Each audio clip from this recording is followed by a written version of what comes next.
Live, local, now. This is WIS News 10. Thanks for joining us this evening. I'm Emily Scarlett. The search is on for suspects involved in a shootout in Columbia's popular Vista overnight. 8 victims were shot. Some are fighting for their lives, and witnesses are in a state of shock. The place where it all started has since been shut down by the Columbia Police Department. For the very latest, we go live to Caroline Patricus. She's outside of Empire Supper Club to explain the timeline of events and the search for who did this. Caroline? Well, Emily, you can still see clear evidence of that shooting that took place. There's blood stains on the concrete, bullet holes across Columbia's Vista, and this business behind me is padlocked shut. They've deemed that the Empire Supper Club is a nuisance to the city of Columbia, and the doors are closed for good. But on one of the busiest weekends of the year for Columbia, there's growing concern of the safety over the entertainment district here in Columbia. All of a sudden, just gunshots. This is video moments after dozens of gunshots rang out in Columbia's Vista overnight. The scene became panicked and just insane. Eyewitnesses recall the harrowing account of the moments that followed. I didn't film them, but I saw 3 bodies lumped on the sidewalk, bleeding. In all, 8 people were wounded by gunfire, some suffering critical injuries. And we were all just kind of on the ground. And then we crawled into this door. It all started here at the Empire Supper Club around 2 a.m. when police responded to a shooting. This was 2 opposing parties that engaged in a gunfight. But caught in the middle of that gunfight was innocent bystanders. This is Denise Macy, a Kentucky fan in town for the game who was shot in the cheek, according to her boyfriend, and is now fighting for her life. Columbia police have located 2 vehicles possibly involved and released these additional photos, calling them vehicles of interest, and believe they may have information to provide. We can't let thugs dictate, our quality of life. But on one of the busiest weekends for the capital city, Columbia Police Chief Skip Holbrook wants to assure the public they are safe. But we do know that this is an unnerving situation, and we are on top of it, and we're here both together to reassure the public of that. Last night was an outlier, and it can happen anywhere. Now, that picture that you just saw of Denise, we actually got that from her boyfriend, Jimmy Brannon, who is by her bedside as she fights for her life. She's visiting, and she was planning to attend the Kentucky USC game tonight. Empire Supper Club, again, deemed a nuisance and shut down. Right now, they're looking for multiple suspects and say that multiple handguns were used. But as of now, no one is in custody. Emily? Thanks for that, Caroline. Chief Skip Holbrook also says that they have beefed up patrols at city events taking place throughout the weekend. Please call Crime Stoppers. Any tip could be good information, and you can remain anonymous. That number is 1-888-CRIME-SC. Taking a look outside, it's another sunny and warm day across the Midlands, and we're expecting the nice weather to hang around for a while. We'll also continue to track an active tropics this evening. Meteorologist Vaughn Gaskin has more in the First Alert Weather Center. Hey, Mom. All right, yeah, let's get to it. For our personal forecast, it's certainly gorgeous. Great conditions across the capital city. We just saw Caroline in that live shot, and she looked very comfortable out there. And that's the case as we see temperatures now starting to wind down. We did hit the low 90s out there earlier, and we're seeing those temperatures now falling down through the 80s. Of course, a big draw to the city tonight will, of course, be the game. Of course, it looks like we'll have great conditions for that. No rain in the forecast. If you're planning on heading out, grab your black t-shirt and go. We shall see temperatures falling into the 70s. And by the time you get to 11 o'clock, when everyone is finishing up and perhaps heading out and about, we're expecting temperatures to reach about 74. So here is all the activity that we've been talking about.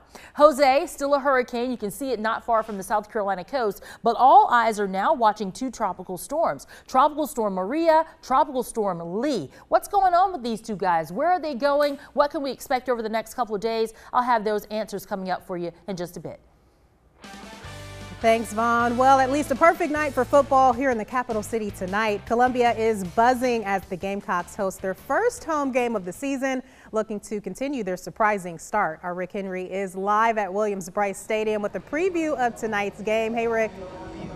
Hey, Emily, you know it's going to be an electric atmosphere here at Williams-Brice Stadium as the Gamecocks are playing their first home game since losing to Clemson last November. Yes, the fans are super jacked up. This game is sold out, and hundreds of fans lined the path of the Gamecock Walk as the team made its way to the stadium.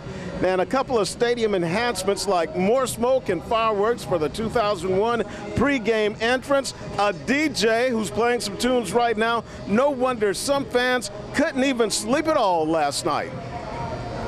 100% excited. We're going to beat Clemson this year. It's going to be a big win for us. But first we got to beat Kentucky. Blackout 2017. I'm going to black out. You're going to black out. We're all going to black out. Blackout 2017. Oh yeah, go Cox, baby! Woo! Hope they don't black out before kickoff. Do you have some moves that you're going to bust out when the DJ starts spinning? Oh, yes, sir. Yes, sir. Your best stuff now. Oh, yeah. I like that. Oh! Hey, what do y'all think? Okay. Yeah. Man, you've been, all right. Yeah. Emily, that guy had some great moves. DJ A Minor. Yeah, he's playing some good tunes right now. And coming up later in sports, we'll hear from Coach Boom as he talks about making sure that his players keep their emotions in check on this big night. Reporting from Williams-Brice Stadium, Rick Henry, WIS News 10 Sports.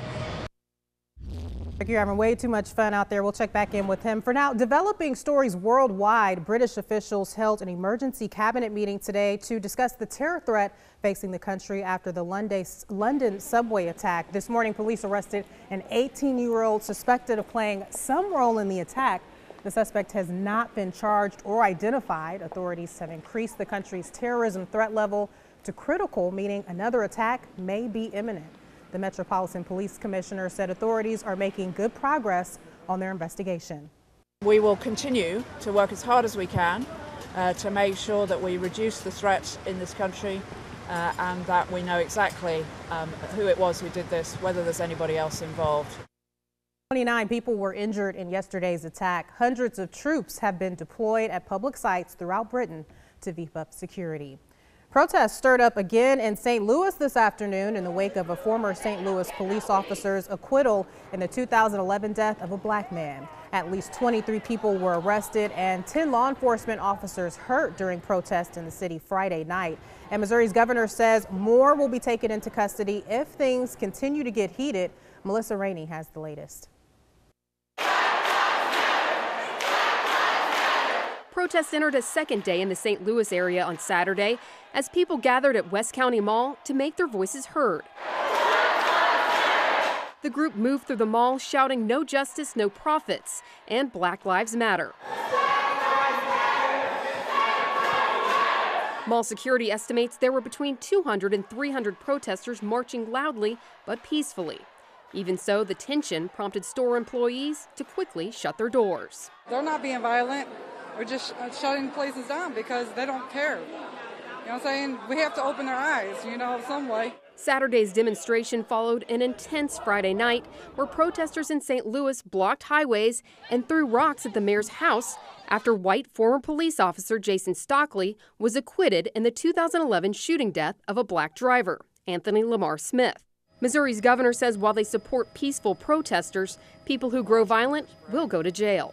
We're not going to tolerate violence in the state of Missouri. And people who are out there throwing bricks and bottles are going to be thrown in jail. We're not going to tolerate this kind of violence in the state of Missouri. And you've seen our law enforcement officers, they're not hanging back. It's very proactively going out to protect people if they're peacefully protesting. But the minute that people turn violent, they're gonna step in and arrest them. Several events in St. Louis have been canceled because of the protests, including Saturday's U2 concert. I'm Melissa Rainey reporting.